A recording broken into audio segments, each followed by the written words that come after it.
कार्यक्रम में श्रोताओं आप सभी का बहुत बहुत स्वागत है। आज हम मना रहे हैं विश्व कैंसर दिवस।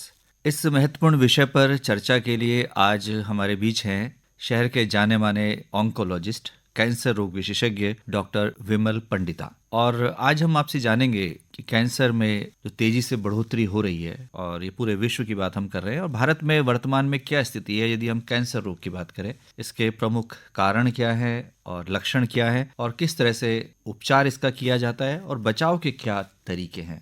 तो डॉक्टर पंडिता, आपका बहुत बहुत स्वागत है आज के इस कार्यक्रम में। Thank you. पहले तो मैं आपका धन्यवाद करना चाहता हूँ कि आपने मेरे को यहाँ पे आमंत्रित किया।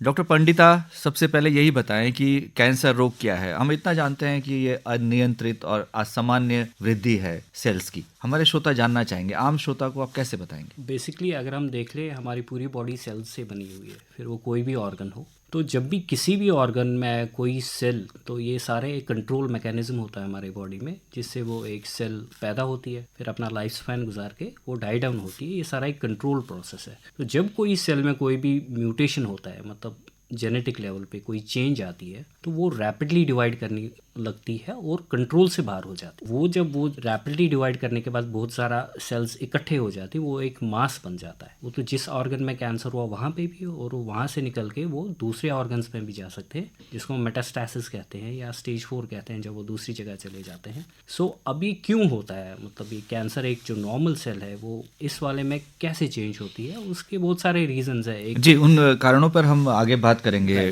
डॉक्टर पंडिता, सबसे पहले यही बताएं कि आज का जो दिवस है, इसको मनाने के पीछे क्या उद्देश्य है? तो जो वर्ल्ड कैंसर दिवस है, ये हर साल 4 फरवरी को मनाया जाता है। तो ये कंसेप्ट 2000 में स्टार्ट हुआ था एक इंटरनेशनल लेवल पे, कि हमें अवेयरनेस के लिए, जागरूकता के लिए, पॉलिसीज़ बनाने के लिए, उसमें स्ट्रेस करने के लिए हम एक फिक्स डे ले लें, जिसमें हम पूरे वर्ल्ड में एक वो as a world cancer day मना लें। तो इसका हर 2-3 साल में एक ही थीम रहता है, जो पूरे वर्ल्ड में वो होता है। तो जो 2022 से 2024 तक जो थीम है, वो है क्लोज द केयर गैप। तो क्लोज द केयर गैप मतलब उसका क्या मतलब, आप देखेंगे वेस्टर्न कंट्रीज़ या जो डेवलप्ड कंट्रीज़ में है, वहाँ पे बहुत सारी स्कीम्स है, गवर्नमेंट फंडिंग होती है, तो एक अच्छे लेवल का ट्रीटमेंट मिलता है पेशेंट्स को कैंसर का, या जांच टाइम पे होती है, या अवेयरनेस काफ़ी ज़्यादा है, या सेंटर्स बहुत सारे हैं एक पॉपुलेशन के लिए। और जो अंडर डेवलप्ड कंट्रीज़ है या लो एंड मिडिल इनकम कंट्रीज़ है, यहाँ पे सेम लेवल पे नहीं है। यहाँ पे गवर्नमेंट्स उतना स्ट्रेस नहीं देती है कैंसर के लिए। सो दैट्स वाई हम चाहते हैं कि दुनिया में जो भी हो, चाहे वो रिच हो, पुअर हो, कोई सपोर्ट जिसको हो, कोई सपोर्ट नहीं हो, हर किसी को एक ही लेवल का कैंसर का केयर मिले जब भी उसको कैंसर हो। इनकम के बेसिस पे, स्टेटस के बेसिस पे एक कैंसर का इलाज मिलेगा एक किसी भी व्यक्ति को, वो नहीं होना चाहिए, वो गैप खत्म होना चाहिए। डॉक्टर पंडिता, ये आपने बताया कि क्यों ये मनाया जाता है और पूरे विश्व में एक ही दिन ये मनाया जाता है, और आपने कहा कि इसके लिए प्रयास होना चाहिए कि अमीर हो, गरीब हो, कोई भी हो, उसे जो सही उपचार है और समय पर उपचार मिलना चाहिए। हम आरंभ में चर्चा कर रहे थे कि घातक बीमारी है और कई स्टेजेस में ये होती है। अब कारणों पर आते हैं। आमतौर पर ये धारणा रहती है कि तंबाकू खाने से कैंसर होता है या कुछ खास तरह के कैंसर है, लेकिन आपने कहा कि पूरा शरीर हमारा सेल से बना है, तो किसी भी अंग में कैंसर हो सकता है। यदि भारत की बात करें वर्तमान में, तो कौन से कैंसर हैं जो सर्वाधिक पाए जाते हैं? अब ये एक ही रीज़न नहीं होता है कि जिस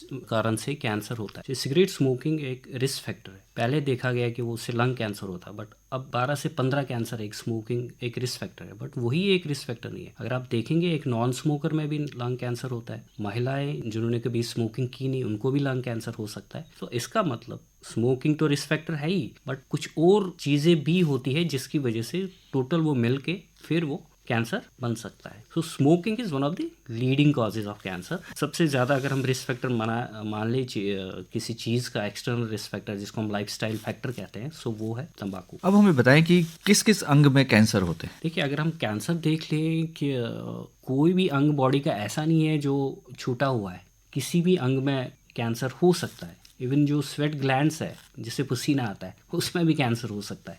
सो कोई भी ऑर्गन बचा नहीं है। बट अब कोई कोई जगह हैं जैसे बॉडी में जिसमें ज़्यादा चांस होते हैं, जिसको इंसिडेंस कहते हैं हम कैंसर होने का। जैसे महिलाएं हैं, सबसे जो कॉमन कैंसर है उनको वो ब्रेस्ट कैंसर। मेल्स जो है जो सबसे कॉमन कैंसर है उनमें लंग कैंसर है, उसके बाद प्रोस्टेट कैंसर है। सो कैंसर तो किसी भी जगह हो सकता है, बट कोई कोई ऑर्गन्स है जिसमें ज़्यादा इंसिडेंस है वो कैंसर होने का। तो महिलाओं में एक तो आपने स्तन कैंसर बताया, गर्भाशय का कैंसर भी है, और आजकल सर्वाइकल कैंसर की चर्चा भी ज़्यादा हो रही है। राइट।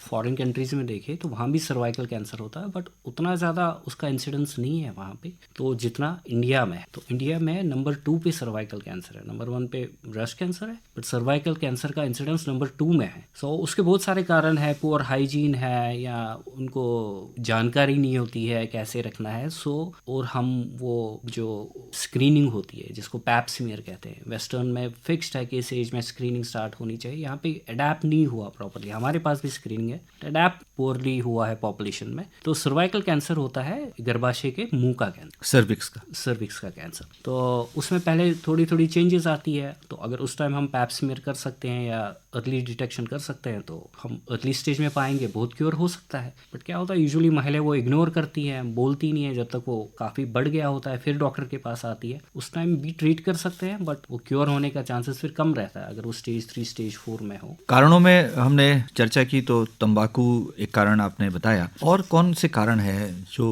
कैंसर को बढ़ावा देते हैं? अगर हम देखेंगे कारणों में, उसमें 3 कारण। पहले हो गया एज। कोई कैंसर है जो विद एडवांसिंग एज होने से आपको इंसिडेंस ज़्यादा हो सकते हैं, जैसे प्रोस्टेट कैंसर आप देखेंगे यूजुअली 60-70 के बाद ही होता है। सो दैट मीन्स जितना आप एज करोगे आपका रिस्क होने का प्रोस्टेट कैंसर का ज़्यादा है। So that is one of the thing is age. Second है लाइफस्टाइल फैक्टर्स। मतलब आप स्मोकिंग कर रहे हैं, that is one of the biggest risk factors. Alcohol. Third है अगर आप ओवरवेट है, आप ओबीस है, मोटापा है, तो वो भी कुछ कैंसर्स में रिस्क फैक्टर है। क्या सेडेंट्री लाइफस्टाइल भी हो सकता है? सेडेंट्री लाइफस्टाइल हो सकता है, बिकॉज सेडेंट्री लाइफस्टाइल एक्चुअली फिर आपका ओबेसिटी में ट्रांसफॉर्म होता है, और ओबेसिटी एज सच जो मोटापा है वो कैंसर का एक रिस्क फैक्टर हो सकता है। अच्छा, पोषण की कमी भी क्या कारण बन सकता है? पोषण की कमी तो नहीं बोल सकते हैं, बट अब डायरेक्ट लिंक नहीं है। मतलब ऐसे तो बहुत सारी चीज़ें हैं जिसको हम बोल सकते हैं ये कैंसर हो सकता है, बट कोई चीज़ें हैं जिसमें डायरेक्ट लिंक एस्टैब्लिश हो गया है, जैसे सिगरेट स्मोकिंग है, लंग कैंसर है, इसमें डायरेक्ट लिंक हो गया है कि स्मोकिंग से लंग कैंसर हो सकता है। बाकी चीज़ें हैं कि जो हमें लगता है हो सकता है, बट डायरेक्ट लिंक स्टडीज़ में अभी हुआ नहीं है। जी, हम कैंसर की जब बात करते हैं तो ये घातक बीमारी है, ये सभी जानते हैं, लेकिन ये कहा जाता है कि अगर प्रारंभिक स्टेज में, प्रारंभिक चरण में, प्रारंभिक अवस्था में इसकी जानकारी हो जाए तो ट्रीटमेंट संभव है। तो ये जो फेजेस हैं, स्टेजेस हैं, ये क्या है, थोड़ा हमारे श्रोताओं को बताएं। सो जैसे अगर आप देखेंगे वेस्टर्न कंट्रीज़ में यूजुअली जब कैंसर पाया जाता है तो अर्ली स्टेज में पाया जाता है। स्टेज 1 स्टेज 2 में ज़्यादा कैंसर पाए जाते हैं, कम कैंसर एडवांस स्टेज में। इंडिया में उल्टा है, यहाँ पे एडवांस कैंसर्स ज़्यादा क्वांटिटी में हम डायग्नोज करते हैं कंपेयर टू अर्ली कैंसर्स। उसका मेन रीज़न है अवेयरनेस लोगों में, सोशल टैबूज। अगर कुछ लगता भी है फीमेल को या मेल को, वो बोलना नहीं चाहते हैं रिश्तेदारों को, एक क्वालिफाइड डॉक्टर को सीख करने के लिए, उनको बोलने के लिए वो आते नहीं है जल्दी। और थर्ड, स्क्रीनिंग प्रोग्राम्स हमारे में पूरी अच्छी तरह इंडिया में अभी लागू नहीं हुए। जैसे ब्रेस्ट में मैमोग्राफी करते हैं, सर्वाइकल कैंसर में पैप स्मीयर करते हैं, वो अच्छी तरह लागू नहीं हुए। तो अगर हम जैसे इनिशियल स्टेजेस है, तो जिस ऑर्गन में भी होता है, हर ऑर्गन का एक स्टेजिंग क्राइटेरिया होता है, किस हिसाब से बोल सकते हैं कौन से स्टेज में, कितने सेंटीमीटर का पास है, कितना अंदर तक घुस रहा है, कितने लेयर्स में घुसा हुआ, तो उसके हिसाब से अलग अलग साइट्स पे कैंसर स्टेजिंग होती है। तो यूजुअली अगर कैंसर हम स्टेज 1 स्टेज 2 में पाते हैं, ट्रीटमेंट से बिल्कुल ठीक होने का अच्छा खासा चांस है, बिल्कुल क्योर पूरी लाइफ के लिए हो सकते हैं। अब आप यही कैंसर आप स्टेज 3 में पाए जाते हो, स्टेज 4 में, तब भी ट्रीट कर सकते। किसी भी कैंसर को किसी भी स्टेज में ट्रीटमेंट पॉसिबल है, बट वो बिल्कुल ठीक होगा पूरी लाइफ के लिए, जिसको हम क्योर कहते हैं, उसके चांसेस कम होते हैं, या वापस आने के चांसेस ज़्यादा होते हैं अगर आपने पहले ही वो स्टेज 3 स्टेज 4 में देखा कैंसर। डॉक्टर पंडिता, आमतौर पर लक्षणों की बात की जाती है किसी भी बीमारी में, लेकिन यदि कैंसर की बात की जाए तो वो कौन से लक्षण है, यदि वो उभरते हैं तो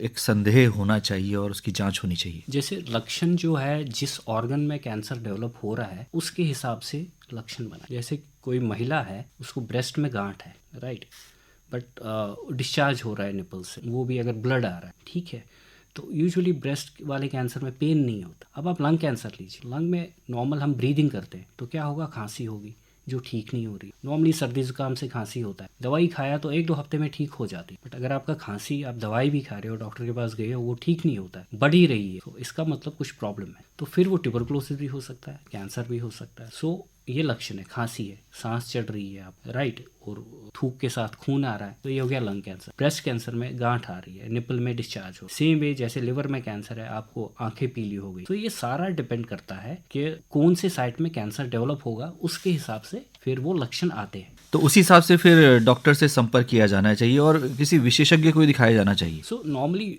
अगर आप देखेंगे जो कॉमन एलिमेंट्स है, जैसे सर्दी जुकाम तो कितना ज़्यादा होता है, सबको होता है, कभी न कभी साल में हो ही जाता है, बट उसका मतलब ये नहीं है कि हर किसी को खांसी होगी तो वो कैंसर ही हो। तो फर्स्ट जो टच पॉइंट होता है किसी भी इंसान को, वो कॉमन फिजिशियन जिसको वो जानते हैं उनके पास चले जाते हैं। बट अगर उन्होंने दवाई दिया है, जो नॉर्मली जो चीज़ 4 दिन, हफ्ते, 10 दिन, 2 हफ्ते में ठीक होनी चाहिए, अगर वो नहीं हो रही है ठीक है, फिर उनको थोड़ा सुपर स्पेशलिस्ट केयर देखना चाहिए, कुछ और तो नहीं हो रहा है। जी, अब इलाज की बात करते हैं डॉक्टर पंडिता। ऐसा कहा जाता है कि बहुत मुश्किल होता है इलाज, लेकिन हमने देखा है कि लोग ठीक भी होते हैं, और इसमें मरीज का जो आत्मबल है, मनोबल है, उसकी क्या भूमिका है? आत्मबल बहुत ज़्यादा इंपॉर्टेंट है। हमने देखा कभी कभी ना कोई पेशेंट्स ऐसे होते हैं कि जब उनको बताया जाता है कि कैंसर हो गया, वो ऑलमोस्ट ना टूट से जाते, वो हिम्मत हार जाते, अरे मेरे साथ क्यों हुआ ऐसे, अच्छा अब मेरे साथ क्या होगा ना, कोई डिप्रेशन में चले जाता है, कोई हिम्मत हार जाते हैं कि क्या होगा, अब साइड इफेक्ट होंगे, पता नहीं क्या होगा ट्रीटमेंट से, तो उनका मनोबल बहुत कमज़ोर होता है। तो हम देख लेते हैं फिर जब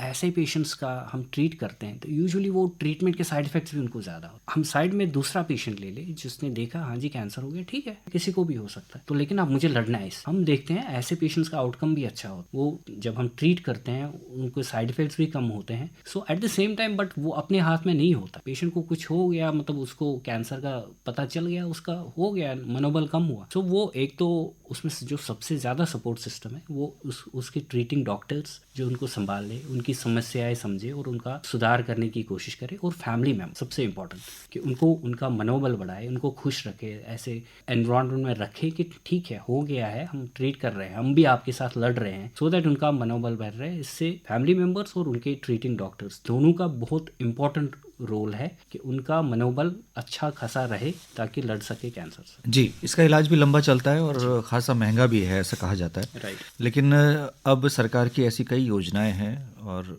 खास तौर से हम आयुष्मान योजना की बात करें जिसमें मरीज ठीक भी हो रहे हैं, तो आपका क्या कहना है कि घबराएं नहीं और इलाज करवाएं? बिल्कुल, सबसे ज़्यादा जो प्रॉब्लम आ रही है इलाज में, वो एक जो रिमोट एरियाज़ में रहते हैं, जैसे सिटी में नहीं रहते हैं, पहाड़ पे रहते हैं जो हमारे इलाके में है, यहाँ पैसा नहीं है, उनको लगता है कैंसर में बहुत ज़्यादा प्रॉब्लम होगा, कहाँ से पैसे लाएंगे, थोड़ा सा बचत हुए वो सारा इसमें चला जाएगा, तो करेंगे कैसे। वो सही भी है एक तरह का। सो गवर्नमेंट ने भी ये चैलेंजेस देखे हैं कि अब आप देखेंगे एम्स एस्टैब्लिश हुआ, टाटा मेमोरियल हॉस्पिटल जो एक था पहले, अभी इतने पूरे इंडिया में फैला रहे हैं, वहाँ पे बहुत मिनिमल पैसों पे, ऑलमोस्ट नील पैसों पे खर्चे पे इलाज होता है। अब ये जो सबसे अच्छी स्कीम गवर्नमेंट ने लाई आयुष्मान भारत, सो ये बहुत अच्छा है क्योंकि आप इसमें ऑलमोस्ट फ्री में ट्रीटमेंट हो रहा है। फिर वो बिकॉज जो ट्रीटमेंट हम करते हैं मेनली जो कैंसर का ट्रीटमेंट है, वो एक कीमोथेरेपी, एक रेडिएशन और एक सर्जरी, ये 3 मोडालिटीज़ है, ये तीनों आयुष्मान के अंडर आती है।